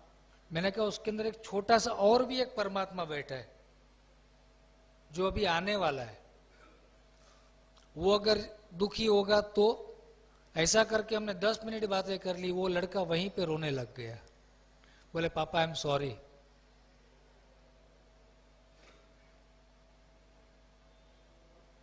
जब पार्टी कोरी होती है, बोर्ड, तब आप उसमें जो भी लिखना चाहोगे वो अच्छी तरह से उसमें अंकित होगा। लेकिन जब पार्टी भर जाती है, फिर आप उसको कुछ भी सिखाना चाहो तो वो नहीं सीख सकता, क्योंकि बहुत कुछ जिसने जान लिया है वेद शास्त्र को, वो खुद को कभी नहीं जान पाएगा। क्योंकि जो निर्मल है, जो निर्धन है, वो है प्रभु का प्यारा। प्यारा इसलिए क्योंकि वो निर्दोष है। अभी जगत की कोई भी त्रिगुण धारा का व्यवहार उससे जुड़ा नहीं है। मैं कहता हूं सब व्यवहार करो, वो सभी आकार लो, लेकिन आकार वैसा लो जनक विदेही जैसा कि अगर आपको राजा का स्थान भी दिया जाए तो भी एक दास भाव से, भीतर में कभी भी अहम ना आए कि मैंने कुछ कर दिया। नहीं, उस परमात्मा की इच्छा के सिवा हमसे कुछ भी नहीं होता। और जब परमात्मा अपनी सत्ता तुम्हें सौंपता है तो बड़ा सोच समझ के ही देता है। मान लो मेरे पास 5 लड़के, पांचों जवान हो गए और मेरे सोने की दुकान है, तो गले पे मैं छोटे का रखूंगा या बड़े को, ये प्रश्न नहीं उठता। गले पे तो वही बैठता है जिसकी लायकात होगी, जिसकी लायकात होगी। तुम्हारी लायकात बड़ी नहीं कि ईश्वर आपको सत्ता दे देगा। तो जिसने खुद को जान लिया, किसी ने कहा और मैंने मान नहीं लिया। एक दिन प्रयास करो। मैं कहता हूं एक दिन सुबह उठो और कह दो कि आज मैं 3 लोक का नाथ हूं, मैं परमात्मा हूं। जो भी आपको सोचना है सोच लो, एक दिन के लिए। सुबह से लेकर शाम तक आपको भगवान का आकार लेना है कि अगर मेरी जगह पे ईश्वर होते तो कैसा देखते, अगर ईश्वर होते मुझ में तो क्या सुनते, ईश्वर होते तो क्या बोलते। ईश्वर होते तो क्या कार्य होता। जैसे ही आप चलना चालू करोगे तो आपको पता चल जाएगा कि मुझ में और ईश्वर की व्याख्या में कितना अंतर है, कितना कठिन है। कठिन इसलिए किसी को मार के कुछ चीज ग्रहण करना बड़ा आसान है, किसी से छीन लेना बड़ा आसान है, लेकिन एक के भीतर में अपनी जगह बनाना वो बहुत कठिन है। बोलो, आ जाओ।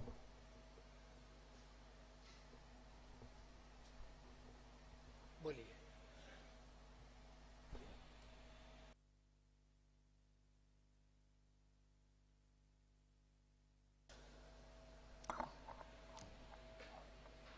यहाँ पे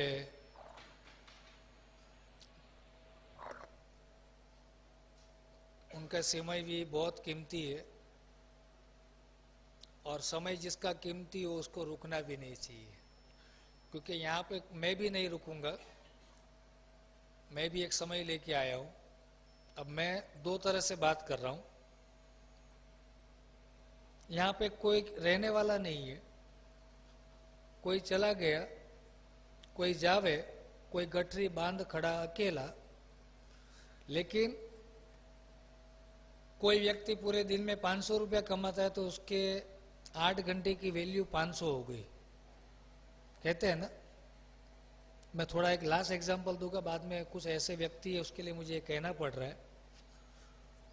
500 रुपया अगर एक व्यक्ति कमाता है और उसका अगर हम 500 रुपया लूट लेते हैं तो हमने उसके जीवन के 8 घंटे लूट लिए। जरा ध्यान रखना, हमने 500 रुपया नहीं लिया उनसे।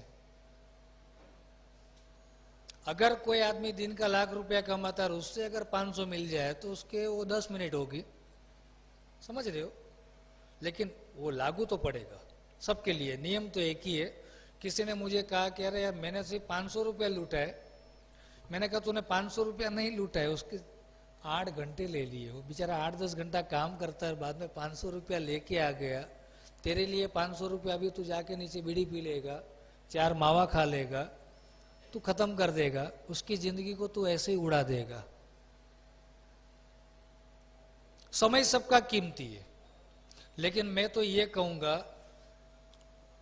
जो सेवा में पड़े वो कायम सेवा करो, क्योंकि उसमें भी तो वही बसा है जिसकी मैं बात कर रहा हूं। लेकिन सेवा तो वही बस। हमारा एक बॉस था, मैं कुवैत एयरवेज में काम करता था, थोड़ा परिचय में। उस समय हमारा एक बॉस था, उसके पास 70 गाड़ी है। आप अगर उसको जानते होगे, फिल्म सेंटर का मालिक संजय पटेल, व्हाइट हाउस करके उसका बंगलो है। 70 गाड़ी है उसके पास, 70। उसका कार पार्किंग कितना बड़ा होगा। लेकिन वो व्यक्ति जब एक बार एंटर करता था, सब एक साथ में खड़े होकर कहते थे, 350-400 लोग, गुड मॉर्निंग सर। फिर वही व्यक्ति ऑफिस में 10 मिनट मेडिटेशन करने के बाद आता था और चाय वाले के वहां जाके बोलता, चल फटाफट एक कटिंग पिला।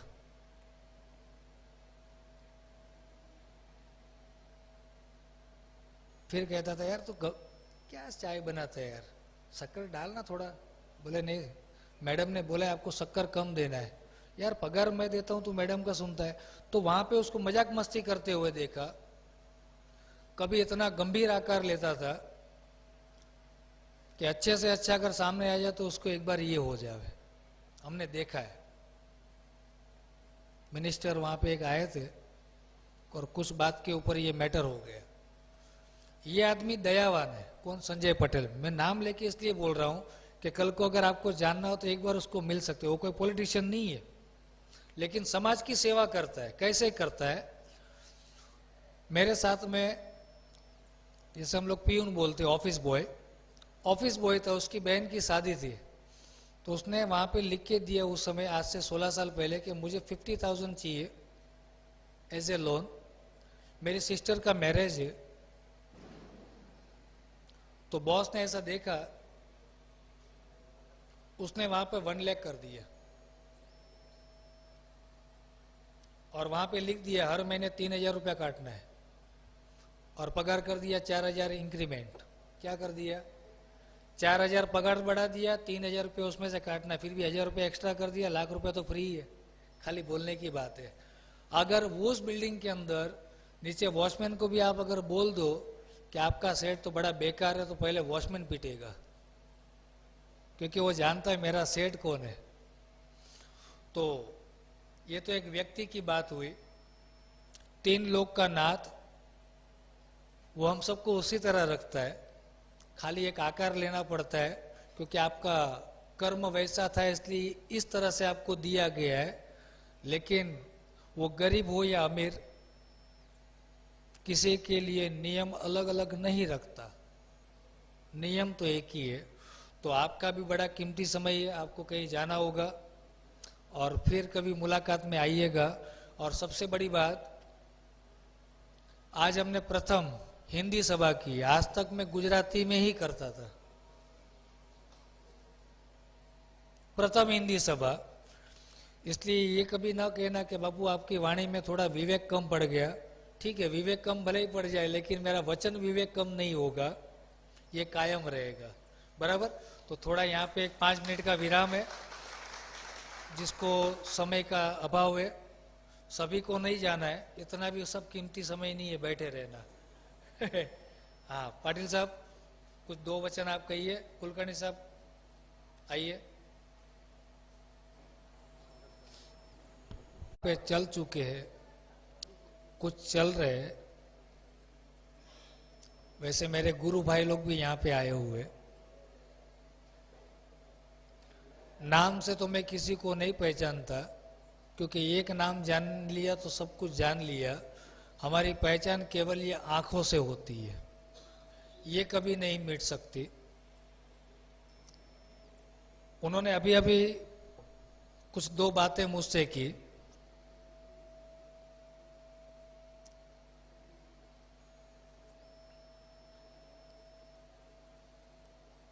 मैंने आज तक केवल ये सदगुरु देव की जय कही है।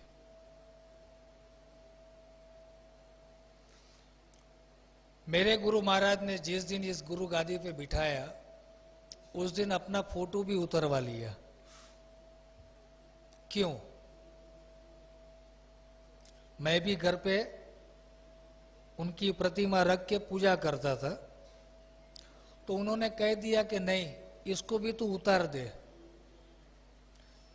उस घर को एक मंदिर बना रखा था मैंने, कि जो भी घर में आए तो पहले उसे यही लगता कि हम मंदिर में आ गए।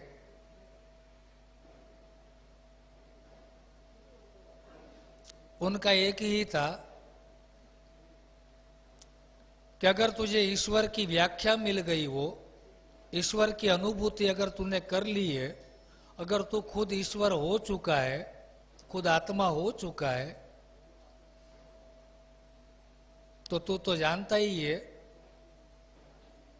कि ना मैं रंग में हूं, ना रूप में, ना घाट में, ना आकार में।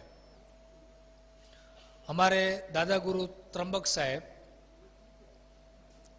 उनकी आखिरी विदाई के समय पे एक आखिरी पत्र लिखवाया। उन्होंने ये कहा,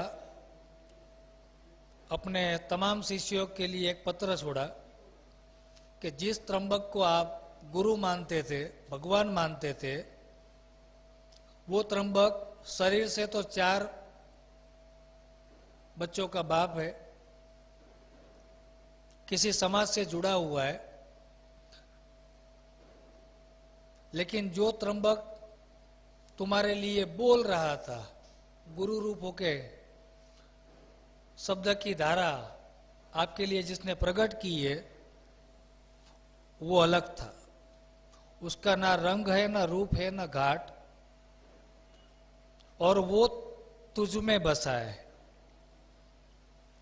उसका कभी नाश नहीं होगा। लेकिन अगर देह के रूप में अगर मुझे मान लोगे, तो इस देह तो जर्जरित हो चुकी है, अब ये शरीर गिर जाएगा किसी भी क्षण। तो मेरे शरीर का मोह न रखना, अगर गुरु को तूने प्राप्त कर लिया अपने घट भीतर में, तो मैं मान लूंगा कि तूने सच्चे गुरु को पहचान लिया। वरना देह रूप अगर तूने गुरु को जाना है तो तूने कुछ भी नहीं जाना।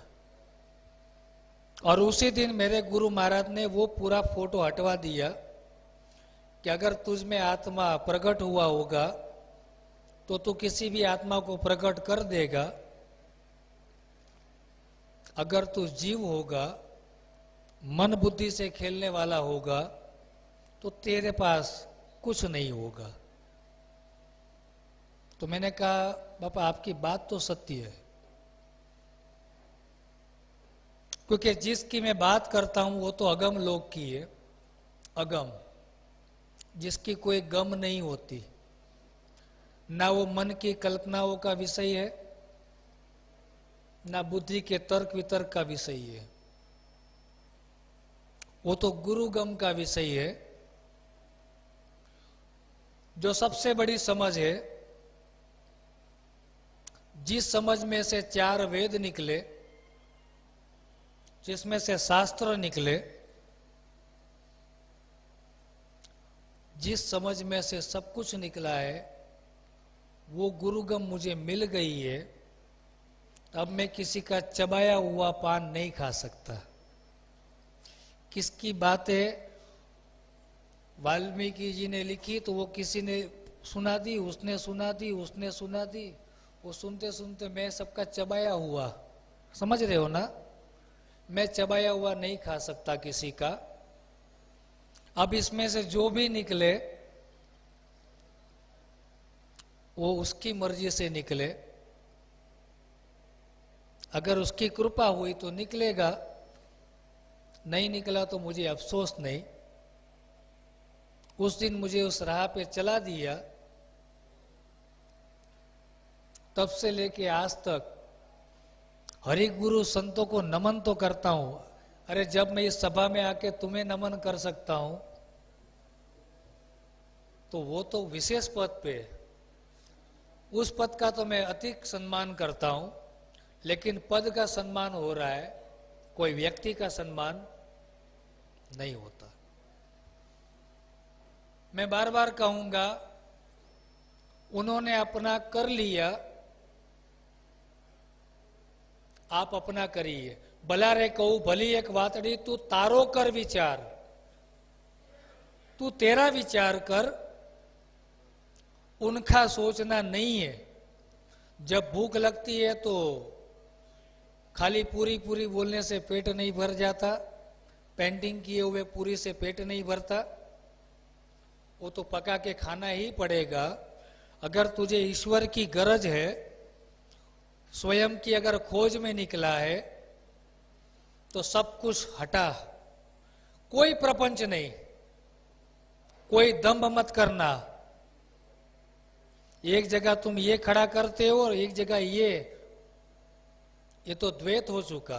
अरे कोई अगर मुझसे ये कहता है कि मैंने भीतर में ईश्वर को देखा, तो भी मैं कहता हूं कि बात गलत है। आप देख ही नहीं सकते, आप उसको सुन भी नहीं सकते, क्योंकि कोई आदमी अपने आप को देख नहीं सकता, क्योंकि खुद तो ईश्वर है। ये तो अद्वैत की भूमिका है।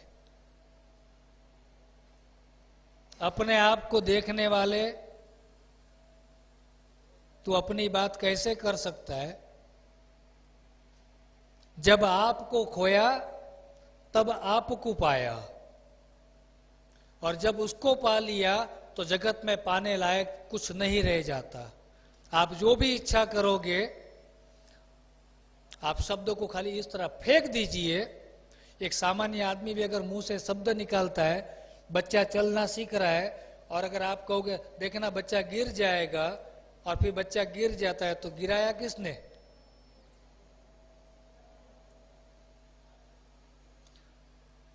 आप ही ने गिराया। अगर कोई आदमी ये कहता है कि यार मुझे डर लगता है कहीं डायबिटीज ना हो जाए, तो 2-5 साल के बाद वो दिखता तो है, वही खड़ा करता है। तो ये अगर मन से खड़ा हो सकता है तो एक बार देख तो सही कि कहीं मैं ईश्वर तो नहीं हूं। मन ही देवता, मन ही ईश्वर, मन से बड़ा न कोई। लेकिन जब तक मन बाहर घूमता है तब तक वो मरकट बंदर बन के एक डाल से दूसरी डाल पे कूदते रहता है।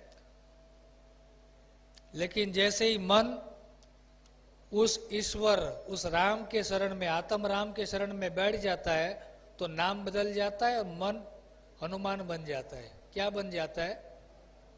और फिर उसे पता भी चल जाता है कि मैं सामान्य वानर नहीं हूं, मैं सामान्य जीव नहीं हूं, मैं पवन पुत्र हूं। जहां राम भी न पहुंच पाए वहां तो मैं एक छलांग मार के पहुंच जाता हूं। इतनी बड़ी सत्ता भीतर में लेके बैठे हो, लेकिन जब हम नेगेटिव माइंड से सोचना चालू करते, फिर नेगेटिव होना चालू होता है तो कहते कि देखो ईश्वर ने क्या कर दिया। मैं कहता हूं ईश्वर कुछ नहीं करता, क्योंकि ईश्वर है ही नहीं तेरे सिवा। तेरा भाग्य का मालिक तू ही है, तेरे कर्मों का मालिक तू ही है, तू ही अपने रचेता है, कोई और नहीं। अब इतना कहेंगे तो हंसेगी, अगर मैं रचेता हूं तो मेरी ये हालत, ये तो तेरे कर्मों का फल है। अभी तू पाप अगर भोग रहा है, चिंताग्रस्त होना यही होता है, पाप को भोगना, तो चल पुण्य को बढ़ा। पाप भोग रहा है, चल पुण्य को बढ़ाते हैं। तो पुण्य कैसे बढ़ाए? तो दो ही रास्ते, एक तो भीतर में जाना कि जहां पे आप ब्रह्म अग्नि को प्रज्वलित करते हो, जन्मों जन्म के कर्म वहीं पे जल जाते हैं। सच्चे गुरु की फूंक हृदय में आग लगावे, जन्म जन्म का मेल वो पल में जल जावे। वाल्मीकि, उसकी पूर्वांतर भूमिका वाल्या की थी, कोई अच्छे कर्म नहीं किए थे, लेकिन नारद जी की खाली एक बात है उसको शान कर गई, और वो वहीं पे बैठ के उलट नाम जपे सब जग जाना, वाल्मीकि भया ब्रह्म समाना। आज अगर हम शूद्र कहते हैं किसी को, तो उसको जाके कह दो कि शूद्र की लिखी हुई किताबी आज इतने बड़े बड़े महात्मा पढ़ते। कर्मों से महान होता है, यहां शरीर से कोई महान नहीं है, कर्मों से महान होता है। ब्राह्मण में अपना नाम लिखवा गए, सबरी, उनकी व्याख्या भी ब्राह्मण में ही पड़ती है। चलो हम भी कुछ ऐसा करते, करना क्या है? चलो मैं बता ही देता हूं, जाने के वक्त थोड़ा समय कम है, दूसरी सभा होवे, वापस जिसको लगनी होगी वो आके मिलेगा। मैं कहता हूं कुछ मत करना, प्रातः ब्रह्म मुहूर्त में उठ के जिस जगह पे आप सो के उठते हो, अगर वहीं पे बैठ जाओ तो भी चल जाएगा। नित्य कर्म करने की इच्छा हो तो नहा धो के थोड़ा फ्रेश हो जाना, वरना केवल ये जो चोटी की शिखा की जगह है वहां पे अपने नेत्रों को ले जाना।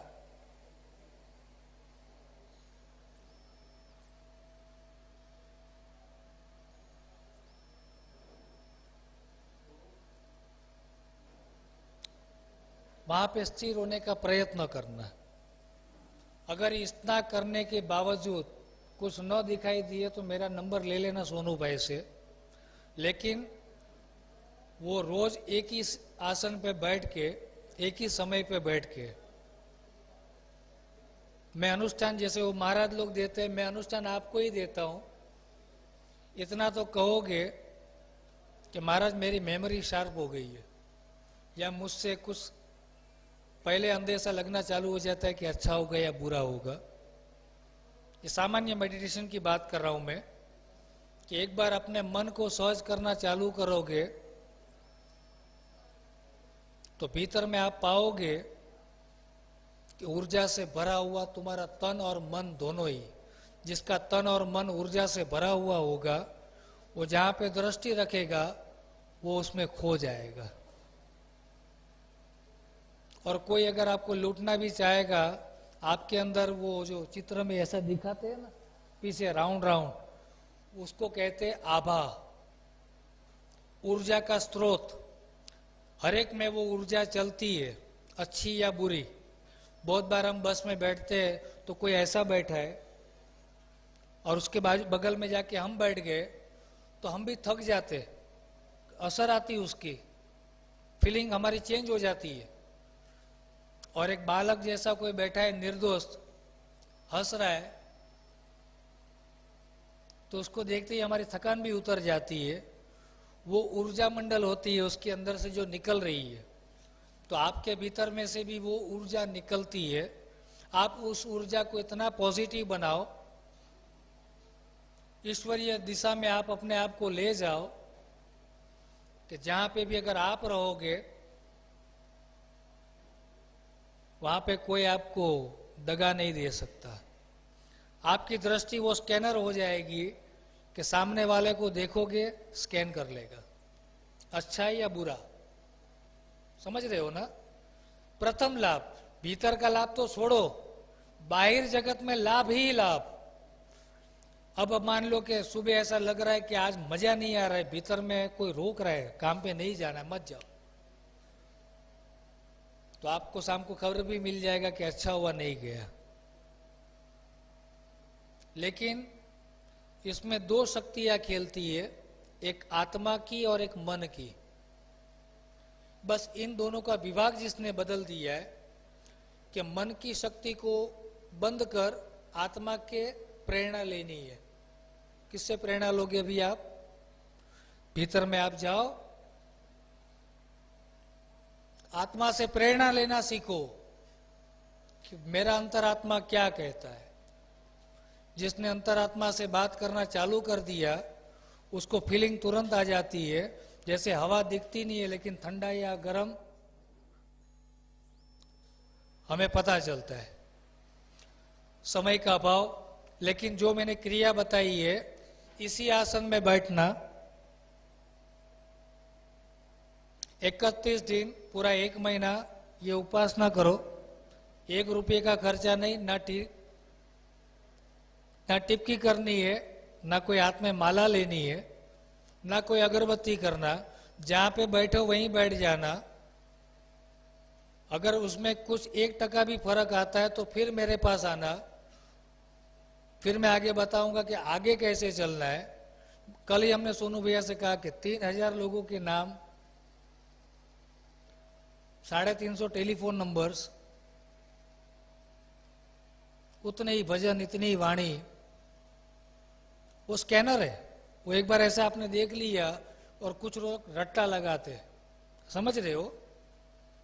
आप 3 लोक की सत्ता को पा लेते हो तो केवल ही आप दृष्टि रखोगे ना तो भी पता चल जाएगा कि कौन है उसके अंदर, तो कभी आपको नुकसान नहीं आएगा। और फिर बार बार कहोगे कि नहीं अब तो मुझे करना ही पड़ेगा। जब इतना सा करने पे इतना फायदा होता है तो चलो हम रोज करते हैं और देखते हैं भीतर में क्या मिलता है। अब मैं सोनू भाई से कहूँगा कि वो हॉल वाले कह रहे हैं समय का अभाव, तो यहाँ पे आपका जो आगे का छोटा कार्यविधि है, यहाँ पे कुछ लोग आए हुए, और थोड़ा मैं भी कह दूँ, कोई भी पॉलिटिकल पार्टी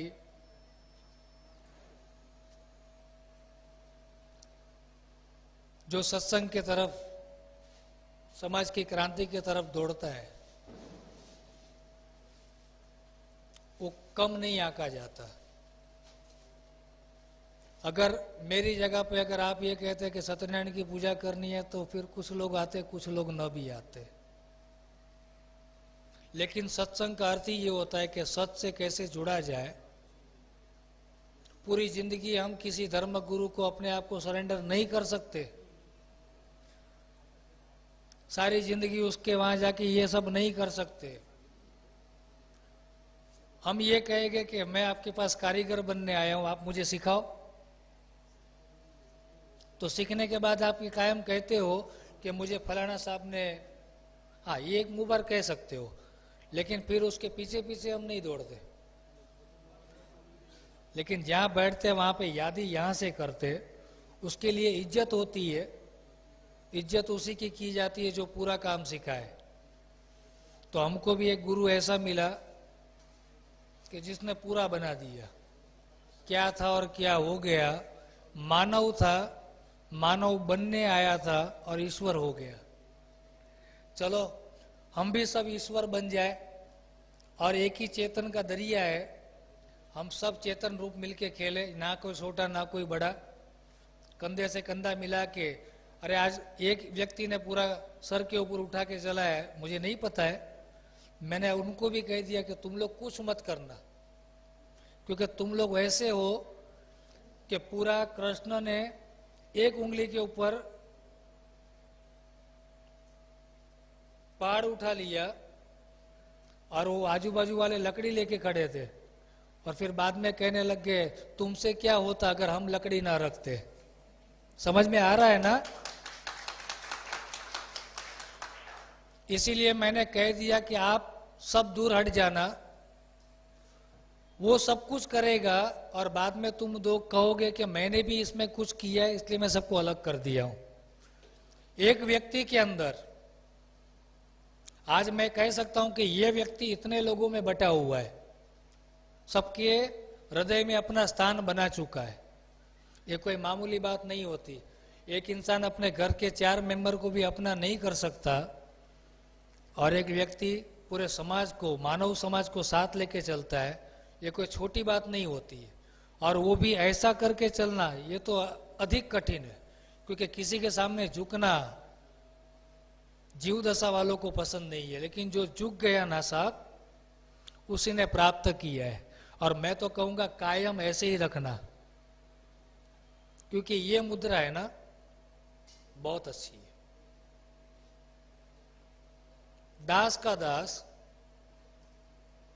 अगर मोदी साहब को जब भी मैं सुनता था तो खाली एक ही वाक्य निकलता था, मेरे भाई और बहनों। आज भी बोलते तो बच्चा छोटा था मेरा इतना सा, तो भी बोलता था मोदी जी आए। अब उसको मालूम ही नहीं ये कौन है, लेकिन शब्द तो मिल गए, लेकिन आवाज कहां से लाएगा। वो आवाज का घर मैं आपको बताऊंगा, वो कहां से निकलता है। और वही होती है गुरु की कृपा, कि जहां से स्वामी की विवेकानंद रामकृष्ण परमहंस के पास जाके वो आवाज लेके और शिकागो में यही शब्द कहा, मेरे प्यारे भाइयों और बहनों। वो एक शब्द की कीमत नहीं है साहब, आवाज की कीमत है। कोई शब्द किताबों से लेके आ सकता है, लेकिन आवाज कोई किसी की छीन नहीं सकता। आवाज जब फिल्टर होके निकलेगी, तब तो सामने वाला एक बार सोचने पे मजबूर भी होगा कि कुछ तो है। मैं ये कहूंगा कि अभी अपना एक स्टेप और आगे बढ़ना चाहिए, और वो है आवाज का घर। जब हम दूसरी बार मुलाकात करें तो वो आवाज मैं वहीं पे सुनना चाहूंगा, लेकिन एक सत्संगी का आवाज, क्योंकि मोदी भी गुरु का बालक है। समझ रहे हो ना। तुम भी गुरु के बालक हो, तुम्हारे भीतर में भी गुरु बसा हुआ है, लेकिन तुमने गुरु का शरण नहीं लिया है। और उसको अच्छी तरह पता है कि 22 घंटा या 20 घंटा काम करना पड़े तो भी शरीर की और मन की थकान कैसे दूर करना है। वरना तो अभी तक में तो हार्ट अटैक आ गया होता साहब, इतने लोग पीछे पड़ जाते हैं। ये नीति ऐसी है, एक को गिरा के दूसरा चढ़ता है। लेकिन जो अपनी जगह पे खड़ा है हाथी बन के, उसको कोई कुछ नहीं कर सकता। सत्य आखिर सत्य होगा, असत्य असत्य ही होगा। कितनी भी विष्ठा समंदर में गिर जाए, एक दिन किनारे पे आ जाएगा। तू तेरी नेकी टेकी को पहचान, उस आवाज को निकाल। पार्टी नहीं, एक व्यक्ति। वो मोदी साहब, मैं इसलिए नहीं कह रहा हूं कि मैं मोदी का फैन हूं, मैं उसकी आवाज का फैन हूं। कौन नहीं है यहाँ पे, सबको अच्छा लगता है। ठीक है, महंगाई आई, हमको सबको आती है भाई साहब, लेकिन फिर भी आने वाली पीढ़ियां कुछ तो देखेगी। मैं अगर मेट्रो में ना बैठ पाया तो क्या मेरे बच्चे तो बैठेंगे। और क्या कम दिया है सब। आज से 20 साल पहले मेरे घर में एक साइकिल नहीं होती थी। आज घर में जितने व्यक्ति है सबके पास बाइक पड़ी है। कल खाने को दाना नहीं था, आज सब कुछ है। कल बात करने के लिए एक व्यक्ति नहीं था, आज ये है। क्या कम दिया है। लेकिन जिसकी नेगेटिव एनर्जी है वो नेगेटिव में ही जाएगा। खड्डा नहीं खोदना है।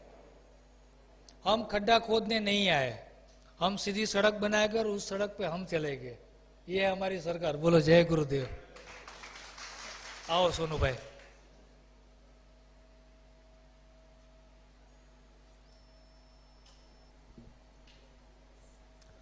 आज के क्रम में कुछ खास लोगों ने अपना कीमती समय देके उपस्थित होके हुए कार्यक्रम की शोभा बढ़ाई। इसलिए मैं परशुराम बाबा जी को अनुरोध करता हूं कि आपके आशीर्वाद स्वरूप उनका स्वागत किया जाए। आपके हाथों से उनका स्वागत करना चाहते हैं, उनका स्वागत करें।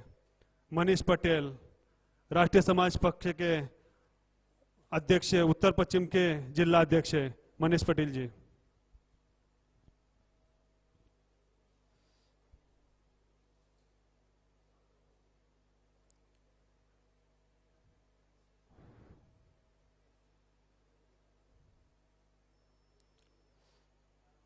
अनिल पाल जी, मुंबई सचिव, राष्ट्रीय समाज पक्ष के मुंबई सचिव है अनिल पाल जी।